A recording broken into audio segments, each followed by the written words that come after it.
Before I go, I got one last question that I asked someone. I asked a different rabbi, and he kind of didn't give me an answer. Um, so in the Bible, there's a beginning and there's an end. So from Genesis to Revelations, the Bible tells how the world is going to end. The Not rabbi the told Jewish me Bible. that the rabbi told me that the world doesn't, or there's no ending in Judaism. Is that true? That's true.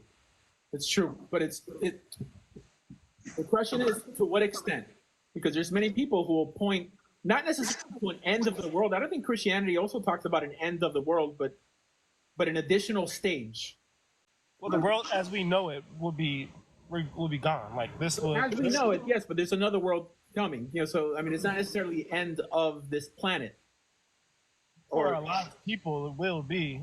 There'll only be a select few that remain, but in Judaism, there's no ending at all. It just So it's interesting. I was reading 2 parshas ago in the section of Noah that we read every year, and it specifically says that God would never destroy this world again.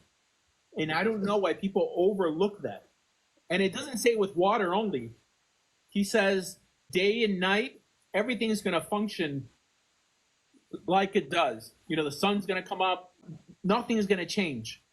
But suddenly, like all these end time prophecies, they're going against the Torah. God says that He Himself. Now, if we want to blow ourselves up, I'm sure we can. But the idea that God's going to have a part of that, and even because in Judaism, we don't call it heaven, we call it Olam Haba, and we don't call it this world. We'll call it like Olam Hazeh, like this world versus that world. So you're saying that this world is going to cease, right? And this new world is going to be ushered in. All these Christian ideas of a new Jerusalem, all that has rabbinic roots to it.